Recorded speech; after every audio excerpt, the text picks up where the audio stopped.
This entire military is one cohesive, dedicated force. And the threats to our nations, they don't sleep. They're watching our every move. Iran, Russia, China, North Korea, ISIS, Al-Qaeda. They may be watching this right now. Our military should not be mistaken for a cable news gabfest show. We don't care what you look like. We don't care who you voted for, who you worship, what you worship, who you love. It doesn't matter if your dad left you millions when he died or if you knew who your father was. We have been honed into a machine of lethal moving parts that you would be wise to avoid if you know what's good for you. We will not be intimidated. We will not back down. We don't want war. But if you want war with the United States of America, there's one thing I can promise you, so help me God. Someone else will raise your sons and daughters.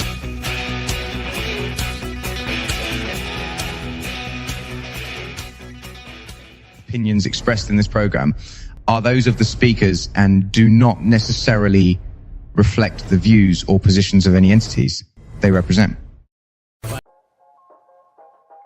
Welcome to the From Pain to Purpose radio show. I'm your host, Eva Fulton. In this show, we explore the incredible journeys of resilience, healing, and transformation. In each episode, we will sit down with individuals who have faced unimaginable struggles and turned their pain into power, heartbreak into hope, and their challenges into meaningful change and finding new purpose in life. Through candid conversations and inspiring stories, we will uncover how pain, whether emotional, physical, mental, or spiritual, can be the catalyst for profound growth and a deeper sense of purpose. So if you are looking for motivation, insight, and real stories of triumph over adversity, you're in the right place. Let's get started on this journey from pain to purpose. Let's give veterans a voice through Military Broadcast Talk. Hey, welcome everybody to the From Pain to Purpose radio show. Today is Saturday, December 6th, the year of our Lord, 2025. And I'm super stoked about my guest today. Yep, I got super dressed up and I am in my sweats because I was like, I got to channel Bulldog, and I knew he'd be proud that I actually made it to the gym today. It's been about a month since I've been to the gym. I've got a little rusty. I was there with a headache, but I was there. And, I think it's really one of the important things that we need to make sure we address as veterans. Pain, I build the show on 4 pain pillars, and it's physical, mental, emotional, and spiritual. And when one of those starts weakening, and I've talked about spoon theory before, and having pain, how do we manage some of these things? How do we set realistic goals? How do we make sure that we are taking care of the core body of who we are? And that, comes also knowing some of the folks that can help us in that journey. So Joe Bulldog Adcox, he's a former Sergeant Major in the Marine Corps, over 20 years of experience with fitness, of course, as a Sergeant Major, who wouldn't be? But he's worked on the coaching side of things, mentoring, physical fitness, and understands that, never quit attitude's important. He makes sure that he motivates and teaches clients that their hard work is not just as important, but it's also the consistency of what they're doing and keeping up with their fitness goals. So welcome everybody to our interview of the week with Joe Bulldog Adcox. The interview of the week is brought to you by Jersey Mike's, a sub above. There we go. How are you? I'm doing well. How are you? Good. And let's see, I know you're based out of Florida, but you are traveling, and the whole idea, as I think we were talking briefly before the show, is you can train from anywhere.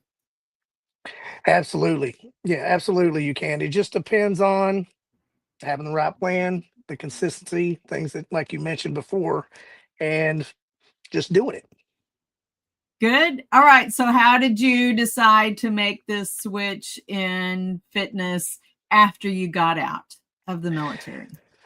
So I retired about 5 years ago, and traditionally so our major route is either project management or HR, Uh-huh. right?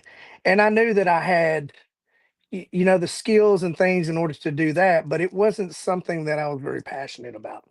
Um, like you kind of mentioned before, I've been doing fitness um, since 2005 as a coach and a trainer, but in reality, growing up with sports, having mentors and coaches and things like that, and then spending so much time in the military, using that military discipline and coupling those things together, and it's just something that I knew that I was meant to do.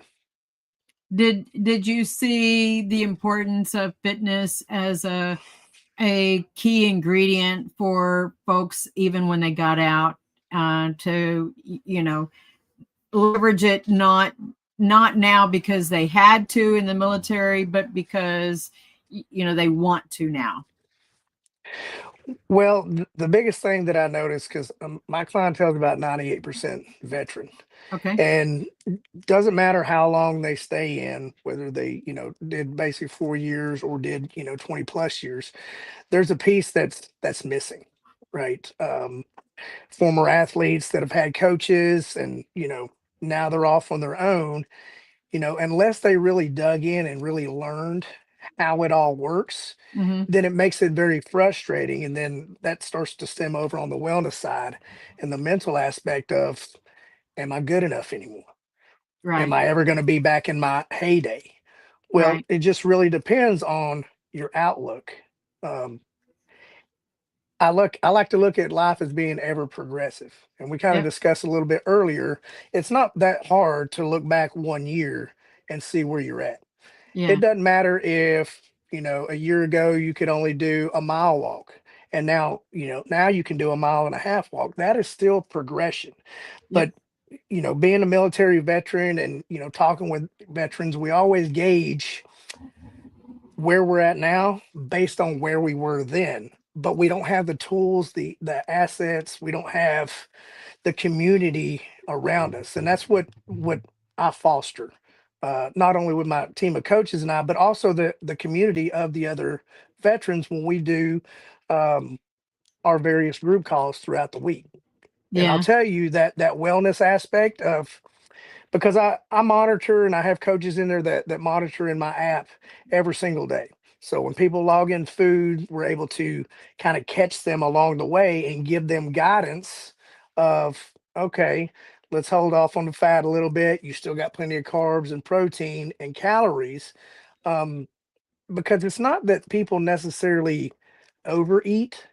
They basically eat just enough 1 or 2 times a day, and then all of a sudden they're like, "Oh, yep, I fell off the bike, and now, I have to stop for the day," and it just starts wrecking your metabolism over time. You know, I think the biggest thing I always struggle with is getting enough protein, I you're was not alone. Trust me, you're not alone on that. it's I don't get enough, and I even on the way to the gym I drank a protein shake, and I think that there's this part of me that also gets burnt out on the taste. Maybe I just haven't figured out the magic. Oh, this tastes so good, I've got to have it every day. It becomes this mental thing, and then I push the protein shakes aside for a while, and all right, what are my other protein options? Yeah, It's a struggle, but I think that's probably a lot of people that it's this, how do I match uh the diet side and blend it somehow with the physical fitness side. But like I was telling you before the show, the biggest challenge I had when I got out was flipping that switch that I'm not doing PT now because I was forced to do it. I wasn't doing the weigh-in stuff now because I was forced to do it. I'm choosing to do it now to do it for me. And because I've had so many physical challenges from the car wreck injuries way back when in 92. I broke my back twice in 2022. I've had knee replacement. I've got 3 screws in each knee. I have all these different setbacks that I've had over the years. And every time it's like, restarting again. But it's at least I started somewhere. No, absolutely. And those are some of the biggest hurdles that my team and I deal with is one, shaping expectations where you're at now by us looking back, 10, 15 or so years and thinking that you're that same person, right? In Right. regards to physical and mental and wellness and all those things. And once you kind of get across to people like, hey, there's a natural progression when it comes to longevity. And I specialize in corrective exercise as well. Oh, And good.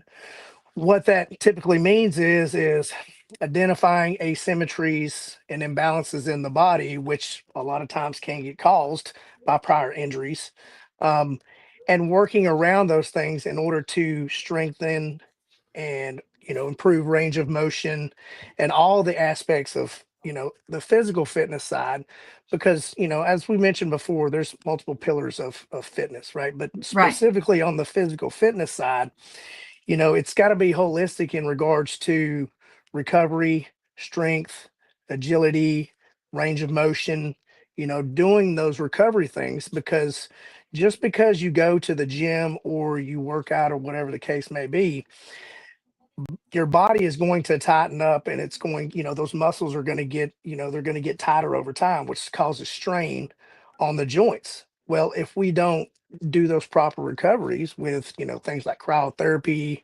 myofascial release and other aspects of it, the degrade of your physical fitness is going to go down and it's always going to be a precursor to injury. Right. So teaching people not only how to eat, but coupling that with a proper progressive program, and like I mentioned earlier, kind of like the crawl, walk, run Right. of getting back to where you should be now, not where you were before, but where you should be now if you continue to progress from then. So, the crawl, walk, run mentality, I know a lot of people in the military have heard that. Um, and when I first get people on my app, it's kind of like when they go to boot camp. Like I'm going to be in there looking at every single thing that you eat, give you recommendations and suggestions, even though you do have a meal plan. I don't train people to get ready for shows. I can, and I can also, train people in regards to get ready for an athletic event. But the vast majority of the people that I work with, they just need to be taught, but they don't take the time to learn this part of it. I'll ask them, I'll be like, so what do you do for a living? Somebody will tell me, I don't know, I do this manual labor work or, something like that. I'm like, okay, that's great. Now, your job is quite physical. But if you don't train for that job, it's like showing up to a football game and thinking that you're going to be the greatest thing on the field. But you never train. All you do is show up for games. You're going to get hurt. You're going to have to sit the sidelines, Right. and you're not going to be very good, right? Um, I like to tell people, life is your sport. You want to be good at it. You don't want to have to sit the sidelines because you've got injuries, you've got health issues and things like that. And I'll be like, have you ever, taken a curriculum, or have you ever taken the time to learn how to do that? Because if you Right. haven't, you're not good at your current profession because you just started one day. No, you had to learn, you had to get taught, right? And then that is what I like to call people get empowered. And when they get empowered by knowledge, now it's not something that they struggle with, it's something that they start to strive in order to get better at. When they start to realize that, you've got to train the mind and get educated and then the body will follow. And it's the same thing when it comes to the mental aspect of it, the power of positive speaking, right? Saying things in a positive manner. And then that way it kind of helps and exudes, everything and everybody around you. Um, and not looking at taking care of your own self as being selfish, but looking at it as an investment for being there and being more productive and being able to help the people that are around you that depend on you the most. I talked to a gentleman. I'd probably been a couple months, and I asked him. I said, what are your goals? What do you want to train for?" And he kind of opened up to me, and he said, "I'm in my early 40s, and I've got two, small kids." And he said, "If we were out somewhere and somebody picked up my kid and took off running," he goes, "I don't know if I'd be able to catch him." Oh, Right. And that really yeah. hit home. And I was like, so how about, if that's something that, is in the back of your mind, you need to train. And if Yeah. you train and you train properly and you understand rather than here's your program, here's your meal plan, get on it. Well, we all kind of need a whiff them. We need to know the why, not, just Yep. like, oh, let me ask the why of everything, but what is it that is that really that pain point is what we like to call it. What is that pain point of why we are talking right now? Yeah. And once they understand that and like, okay, there's no quick fix. And that's why I love fitness. There's no cheat code, there's no hacks. There are some things out there, but And you it's can not for see measurable longevity. results. You can see results. You just have to work toward it. Yep. And the hurry up here right now, 8-second swipe type of mentality, right? People think that, there's just a quick fix. And there's not, because you've got to train your body just like you unintentionally deconditioned your body over, Right. however many years. You're So you right. have to retrain your body in order to perform like you want it to perform.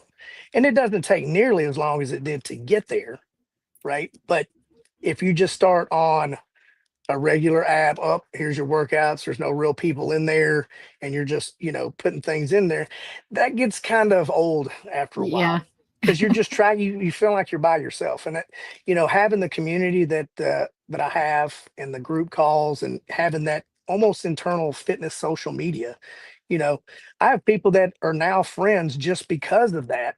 And it just makes their network in a more positive manner rather than scrolling on, social media and seeing all these unrealistic expectations, because everybody's different. Right. Right. That makes So the sense. mental aspect and understanding why it's important, for longevity purposes, because I'm not going to depend on the VA to take care of me. I'm just Oh, not. right. I go there annually for my blood work and my checkup and things like that, but it's not one of those things where, oh, I got this ache in my knee, let me go get some medication for it, because Well, they're it's gonna. still the onus is still on us to take care of us. We know our Absolutely. bodies the best. You have to listen to your body. And it starts with what you're putting in your body, but then what you're doing with it as well. That's one of I think the main things that it's if you go to the gym but you haven't addressed what you're the garbage in garbage out mentality side of things, what you're putting in it, then and you're still doing the potato chips and the sodas, so you're expecting to perform at 300 pt level, but you're ingesting all of the wrong stuff, you're not going to get the right results. So I like the approach on, you've got to be realistic with your expectations that this is a holistic approach. I think when we were talking before the show, it was like, equating it to, a vehicle. If you put high octane fuel in the gas tank, it's going to perform better than the, 87 version. No, absolutely. And I'll ask people that question, be like, so where you were you born? what type of vehicle would you consider yourself? Are you a Yeah. muscle car, or you a bus? Like, what are you? Right. And it doesn't really matter, what that vehicle is, as long as you look at your body in the same regards to your vehicle. Um, I don't know how I'm many a times. 23 GMC Sierra, by the way. So There you go. And see, yeah. But see, that's the thing though. Like, you'll see a lot of times the older demographic, right? They'll be out there waxing their cars. It very, very rarely ever leaves the driveway, but they're super proud of it and things like that. And it's just like, you take it and get its maintenance done, you wash it, you take it out and drive it every once in a while. yeah, But we're not doing that for ourselves, right? we're right. putting we're putting most of our time and effort in other things and other people, which is important, especially when it comes to putting time and effort into other people. But again, if our body or our mental state is slowly degrading, then how much longer are we going to be able to do that? Right. We're What's just a not. good what's a good way, do you think, for people?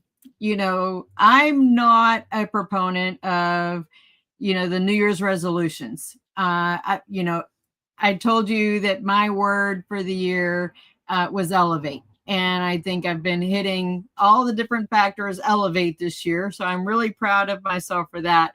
But I know I'm going to have to come up with a word for 2026.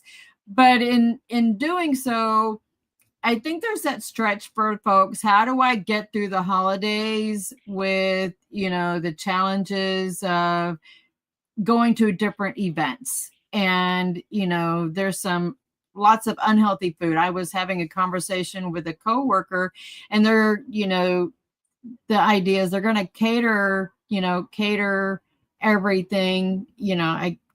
I'm sure there's everybody's going to pay like $15 a plate or whatever to participate. I can't eat that food because I only do organic and glutamate free. So, I have this, quite candid conversation with my friend. I said, I'm just letting you know, I'm going to be bringing my own food that day. I can't eat that stuff.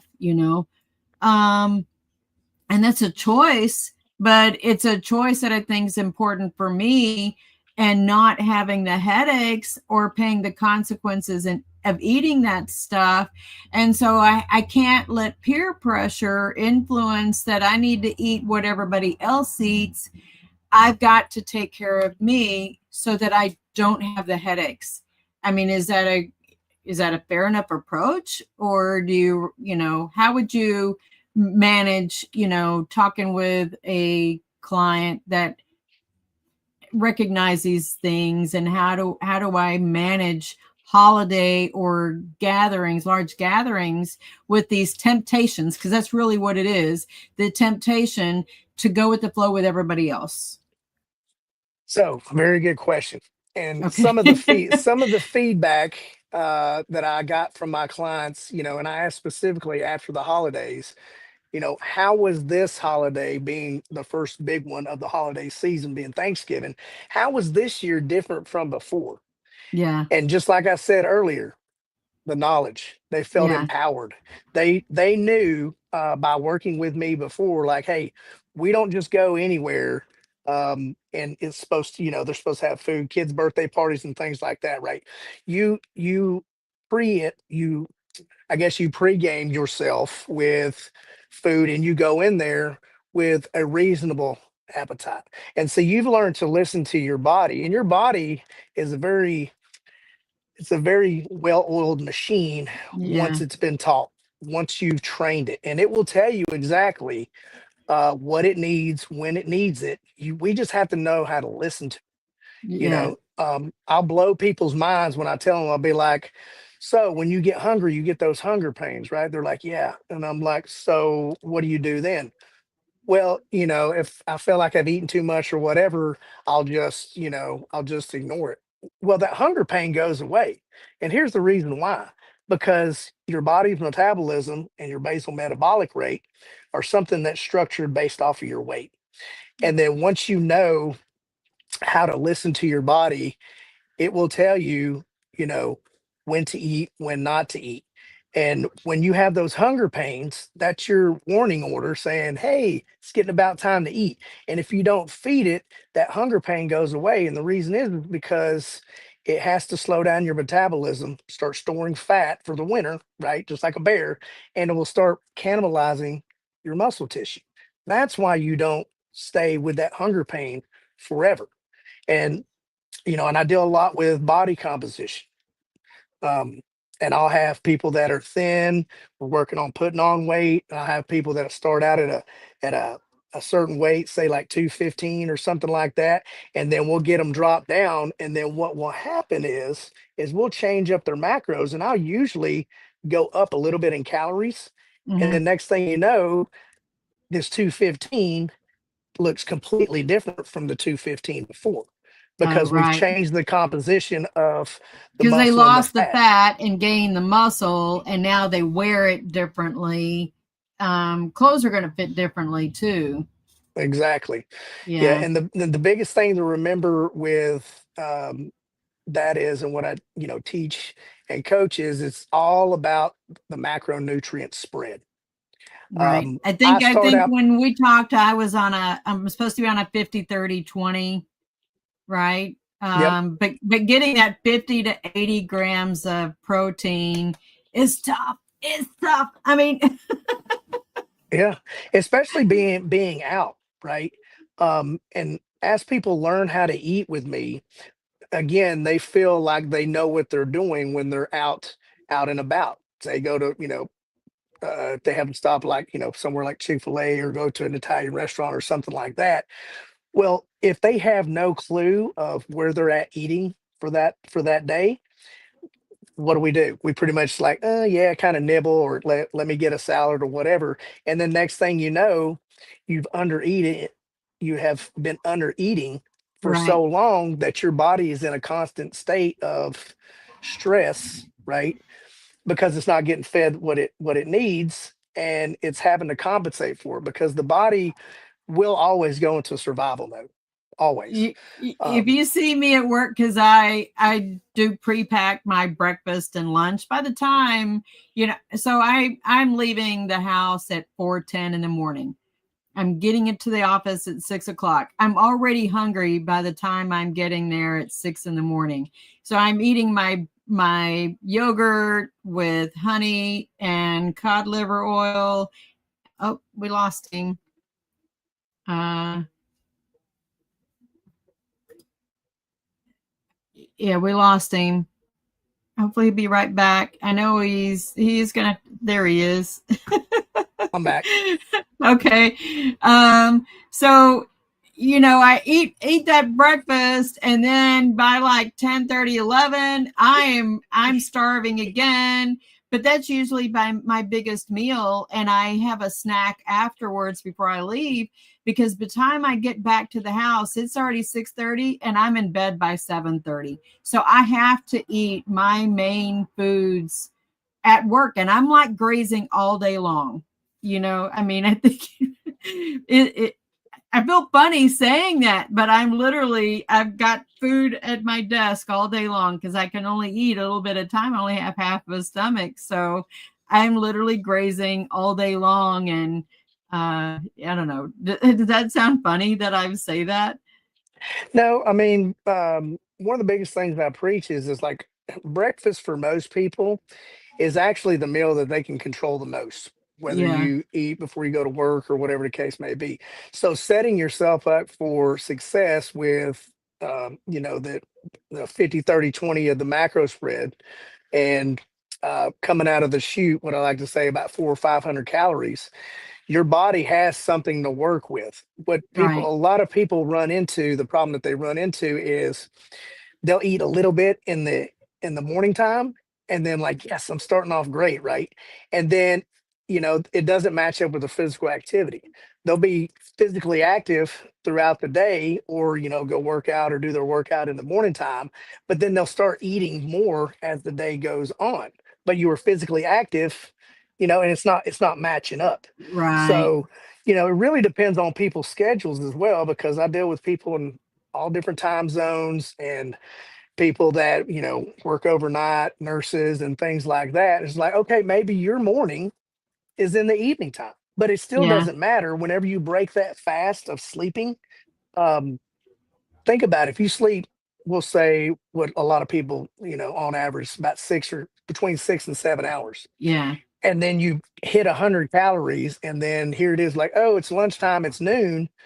You've basically been fasting for over 12 hours, Right. Right. every single day. And then you're physically active in the morning time. And then your physical activity starts to drop towards the evening time. But yet we're getting hungry and hungrier. And then dinner, our last meal of the day. Everything is mismatched. It's not, it's right. It's not Exactly. aligned. Got it. And that makes sense. All right. So I know you're going to have to go. You have some family, you believe in work-life balance, and you have some family stuff to do. What's a question that I should have asked but didn't ask about, this whole idea of fitness and I can't help but recognize that, we lost, somebody to suicide the other day. I mean, not that we're probably not seeing him every day, but this was one that was in the news, very prominent.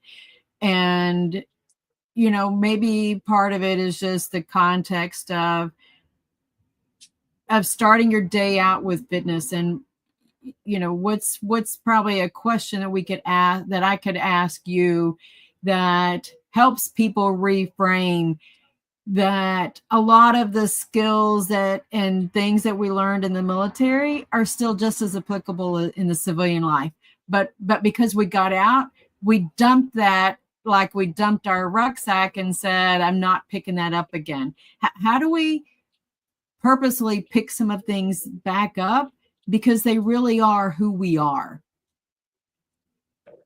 I'd say it's all about picking things up where you're at.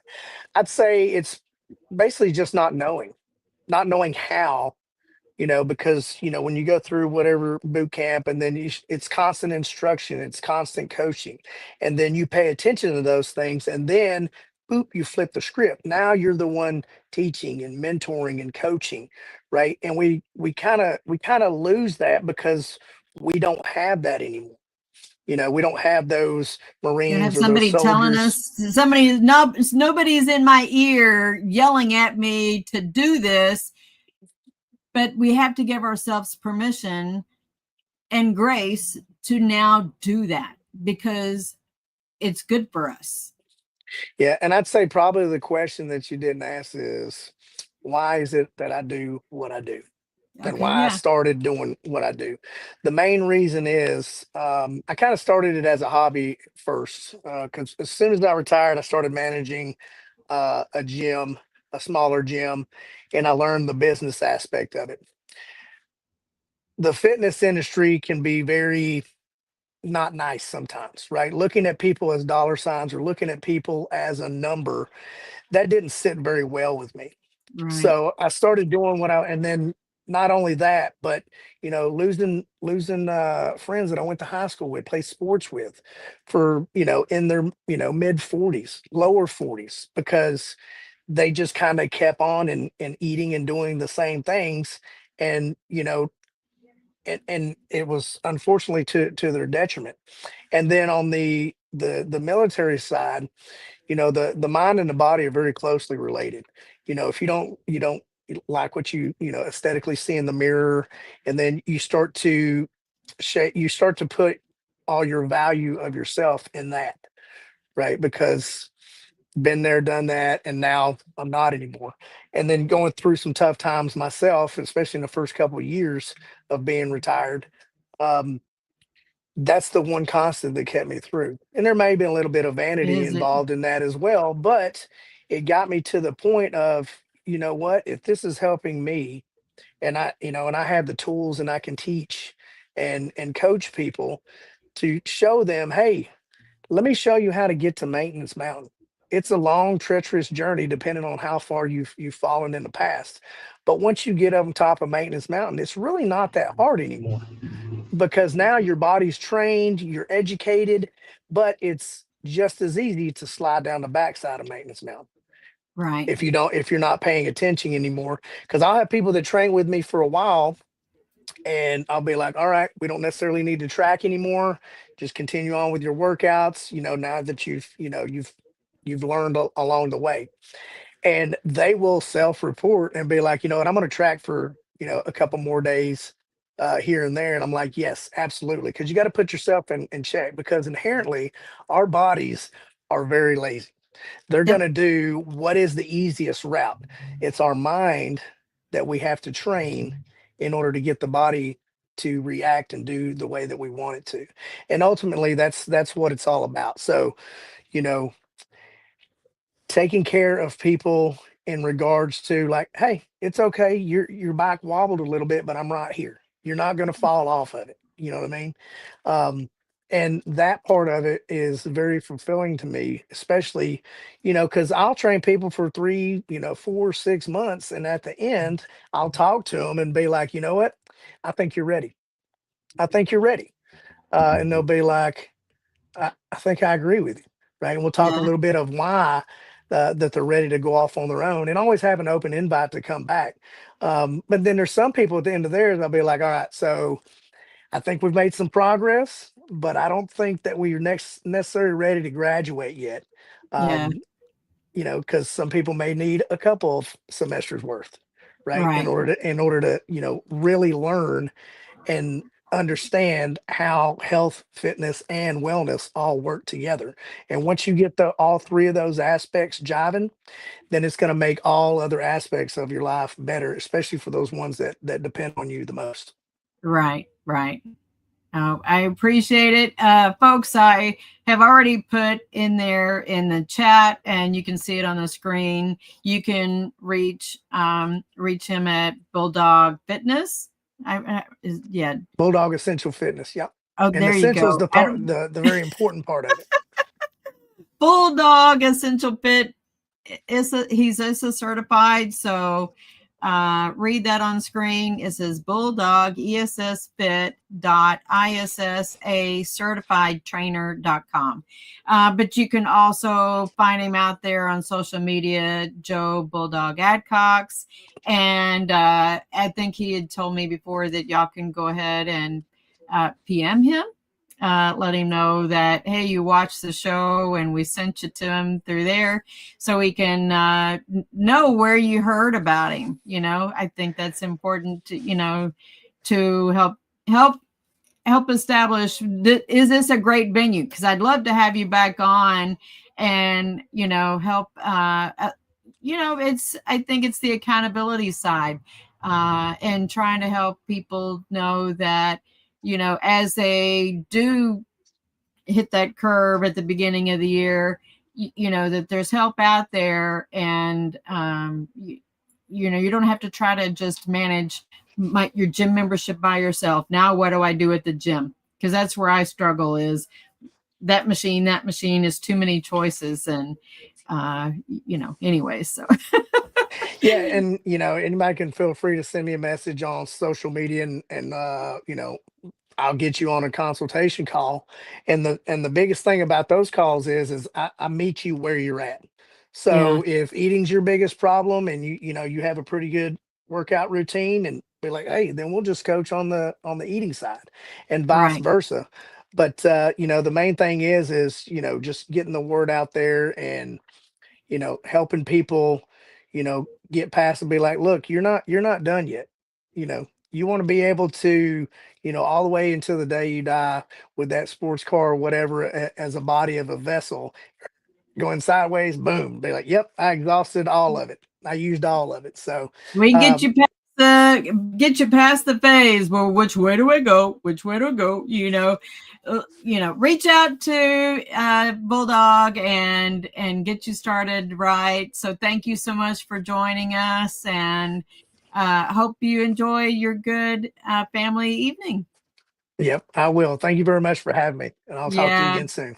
Okay. See ya. All right. Bye. Bye.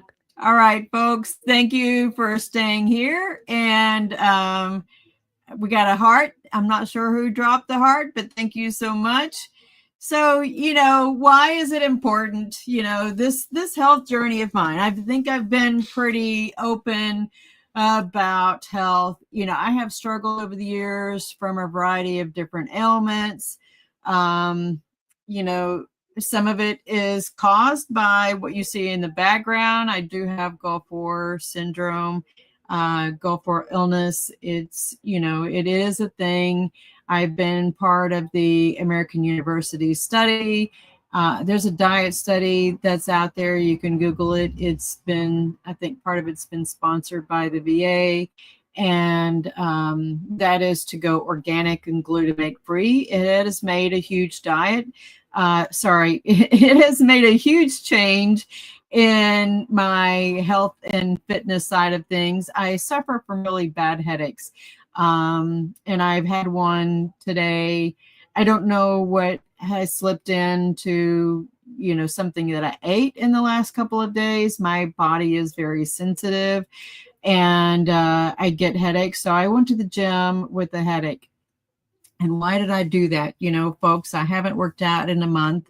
I don't like that I haven't worked out. I don't like that I try to stay pretty physically fit, but I knew that even though I was not feeling good, all I did was scale back what I did.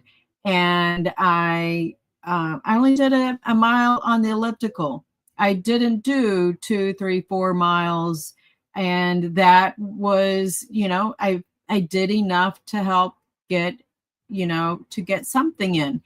And then I did some, free weight stuff. I did some, I did do some leg presses because I try to focus on getting some of the exercises that I need for my hiking, because hiking is one of my big fitness goal sides of things. It's my physical outlet for stress, for just getting the fresh air. And I have to, if I'm not out there hiking and it's cold weather, I still need to make sure that I am maintaining my body that is going to handle it when I get back out there on the trail in the spring. And I'm not now just, mush legs that isn't going to be able to, work on the Appalachian Trail. That's where I go. Most of the time I go out on the AT with a pack. You saw the intro video that I did. That was hiking on the Camino de Santiago in Spain. And so, my brain has been very focused. I want to get back there on the trail. I want to get back on the Camino. But I know I have some health things that I'm looking forward into doing after the first of the year, that I can't schedule any of those big events until I am in recovery mode. And I will be transparent about that stuff when I have some dates and everything. Here's it. I think Terry, she popped over on here and gave us a comment. She says, I think food does play a big role in overall health. Yes, it really does. My body is really, really sensitive. And I've had to make some of these big changes. I was so excited to, so I went and got groceries for the week, got some chicken. They had organic chicken at the grocery store for $5. I was so excited. It was organic and it was free range. So that was a big win. And I got some veggies. I've got a bison stew on the stove right now, so I'm ready to get dinner. But I really focused on what are my options. Like I was telling you, I've got to, so the ratio that I'm supposed to eat, this is for me, is 50 to 80 grams of protein a day. And then 30 carbohydrates, 20 fats. And it doesn't take long, and there are apps out there, guys, where you can track some of these things. So one of them is the MyFitnessPal app. I don't know if y'all have that, but that's one of the apps. There's some other apps out there. I love tracking my fitness inside Pacer. So I have a couple of different apps that I use, and I have dive logs. I have all kinds of stuff in here. When I'm out there on the trail, I use the Gaia GPS app, but there's also another one, actually a couple of other ones. Trail Link is another one far out, and there's the Hiking Project. But one of my goals next year is to add in golfing. So I'm a PGA Hope. If y'all can look this up, PGA Hope is the golfing for veterans. Why do I have a smudge on my eyes? Sorry. Look up PGA Hope. They teach veterans how to play golf. They have some one-on-ones and groups, and it is a good camaraderie event, camaraderie side of things. One of my very first interviews last year on the From Pain to Purpose show is Deep Sea Valkyries. DSV currently has their applications open if anybody's looking at diving and scuba diving. That is scuba diving out there in the Bahamas. Man, it is so amazing. I had never dove before joining on with Deep Sea Valkyries, but I got my scuba certification. I'm actually an advanced diver. Love going out there and diving. It's just beautiful. Yes, I love swimming as sharks too. I'm kind of crazy like that, I guess. I'm trying to think, what else have I done? So hiking, obviously, between this, I love getting out there. I didn't realize until recently, thinking about hiking. I've taken my kids out hiking. Even when they were little, I used to, when Jordan and Josh were little, I took them, out there, going to the different castles. I just really enjoyed getting out there and smelling the fresh air, looking at, the history side of things. I had Josh in my backpack. There's, the kid backpacks, the toddler ones.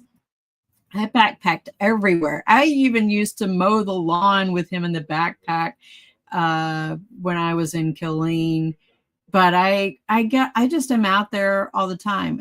I'm just as comfortable outside in the woods as I am being nerdy in front of the computer. So anyways, I know I'm kind of nerdy like that, but that's okay. But it's these things that have kept me, going. So I broke my back twice in 2022. And for any of those folks in North Texas, you saw me really from about late 2019 to early 2023. I was walking around in a walker for about 4 years, I guess. Yeah. Is that right? 2 or 3 years. I was walking around with the red rollator walker. I had plantar fasciitis in both heels, really, really bad, was getting the heel injections, had the surgery on my right foot during COVID, and then ended up breaking my back twice in 2022. So I've had plenty of setbacks in the last few years, but I just keep, whenever I have that setback, I just get back up and get moving again. And, like I said, and what Joe was saying a while ago, you don't have to start where you were. I mean, you can kind of maybe test to see where, what you could do, but you don't want to overly be aggressive and try to, think that you're going to go to the gym and run an 8-minute mile on the treadmill when you really need to be at an 11-minute mile. Start slow. It's okay to start slow. Give yourself the grace. to do it incrementally, because if you bite off more than you can chew, then you're going to end up with an injury. And we don't want injuries. That's going to set you back more. You're going to get frustrated. And that then you're going from both, not just the mental pain, but now you've got the mental and emotional pain that you're aggravating, and your stability is, not going to be there. So slow it down. Give yourself grace.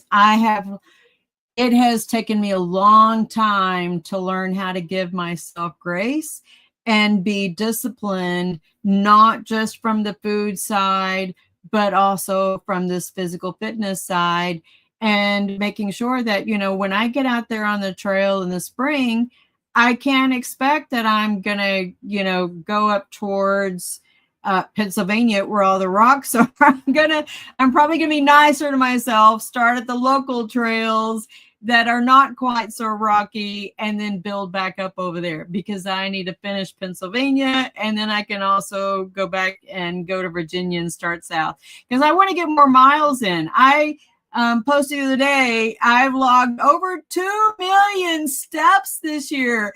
That is just phenomenal. I'm so excited. Who would have thought that Eva would get over 2 million steps? But this is a big deal for me. I can't believe that I got over 2 million steps so far this year, and the year's not even over. Obviously I need to get to the gym more if I'm going to be able to get more steps. But I'm just excited that I got, that I've logged 2 million steps so far. That was really shocking. Thanks, Terry. That is awesome. I just couldn't believe 2 million steps. That was just crazy. But when it's little by little, it adds up, and you don't realize how many you're doing until you start seeing that. And I don't know, that was just it was a little win. That's what I felt like. It was a little win, and more of a goal that when I have some of that time off that I'll be doing next year, that it's going to be for a cause, that it's going to be better, and man, it'll be worth it. It's all about healing and everything. So I have about 7 minutes left. I touched a little bit on, some of the suicide stuff, and, I posted a video the other morning, yesterday, I think it was yesterday morning, really early, 4:30 in the morning. And, reach out and talk to one buddy, right? Every day. If we can just reach out and, reach one, I think that we as the community are going to be part of the solution. And, we don't have to necessarily leave it to only the VA, but we can be part of the solution. And it starts with ourselves. It starts with our own mindset, whether you're a veteran or not, that your health and welfare starts with you. And you have to give yourself enough love and grace. There was a friend of mine at work that had sent, she was amazed at what I'm doing, but she doesn't have time to focus on any of her own personal care, because she's so focused on, helping everybody else. And I get it. But if you are so focused on helping everybody else, your cup starts dwindling down, and you have to fill your own cup. And that starts with your own health and welfare right here. Remember part of the airplane instructions, not the airplane instructions, the airplane doesn't give you instructions, but the flight attendant does. Put the oxygen mask on yourself. Then you can help somebody else. And that's not to sound selfish, but it is self-care. You have to take care of you before you can help other people. And it's not selfish, folks. I'm letting you know, you are giving yourself the love and grace that you have to take care of who you are. about its self-preservation, and that's not being narcissistic, that you have to take care of you before you can help other people. And there are a lot of caregivers out there, and that's great and fun and dandy, and I'm not trying to take that away from you, but you have to take care of you, or you can't help take care of somebody else. That's just the bottom line. You have to take care of you. And if we're only leaving it up to a pill solving a problem, then the things that they taught us in the military about fitness, remember, an idle mind is a devil's playground. We have to stay plugged in to keep ourselves occupied. Pick up a habit, write, journal, do something artsy, crochet, do some woodworking. I mean, if physical limitations is part of the issue, then help do something that is not physically demanding. I hate saying this. Don't do something that's so physically demanding that you're, breaking your profile. I'm going to use a good Army word. Don't break your profile, but you do have to work on doing some healing. So, I have some great guests coming up in the next couple of months that I think is going to really be a part of that. So David Morrow is, let me open up my notes. David Morrow, I found him on LinkedIn. So he's a former infantry officer. I can say that. David Morrow is a former infantry officer with the Canadian Armed Forces, and he has some things to share about his health journey that he has been on, along with some other things going on with Canadian veteran care. And that's really important. I want to make sure I pause on that, because there are some things going on with the veteran population in Canada, and I have a very good friend of mine that's up there in Canada too. Maybe I can reach out to him and get some insight as well. But there's some stuff going on that I think we in America might want to pay attention to as well. But so David is involved, like I said, with his own health journey and fitness and stuff. Then we have Rush on December 20th. He's a podcaster in North Texas. Ran into him a few years ago, was on his show. Man, I forgot that I was even on his show, but he's going to come on the show and tell us about his pain to purpose journey and finding the mic and his passion for music, because he has that as well. I've heard some of his music. Brian Sims is going to join us on December 27th. He's the director of Project Rebirth, and that is a peer-to-peer veteran support group focused on recovery. Then we have Samantha Jean Jasso. Now, Samantha's going to join me in my house, in my home in North Texas, and she's going to share her pain to purpose story and how she's actually turned some of her challenges and into some recent personal accomplishments. So I'm so excited for her. Going to be in person in my home, and that will be really cool. Then Vets in STEM on January 10th. Joining me is a really good friend of mine, Gerald Bennett and Ricky Ritchie. Gerald is a West Point grad, and he was a starting quarterback for the West Point team for a while. And then he's been building his personal legacy focused on bridging the youth, bridging the gap between youth and the pipeline to STEM career fields from cradle to career in low-income areas. And then we have Ricky, who is leading the space on recruiting veterans into the STEM career fields through his organization called Telecom for Vets Inc. And I think there's going to be a great opportunity and conversation to have these two veteran-focused areas, from youth to veterans, in the STEM field. And I think we're going to have some great collaboration before our very eyes. So anyways, thank you all for joining me today. And I hope you all have a very blessed week. And be blessed. See you on Monday with the Revivalist radio show. Talk to y'all later. Bye. Ladies and gentlemen, thank you for tuning in to Military Broadcast Radio. As we wrap up today's show, we want to remind you that the podcast of today's episode will be available right after we go off the air. So if you missed any part of the show or want to listen again, be sure to check it out. And remember, we're here to support and honor our veterans. Your stories and experiences matter, and we are committed to giving you a platform to share them. That's right. We're here to give our veterans a voice. So don't forget to catch the podcast and stay connected with us. Giving our veterans a voice.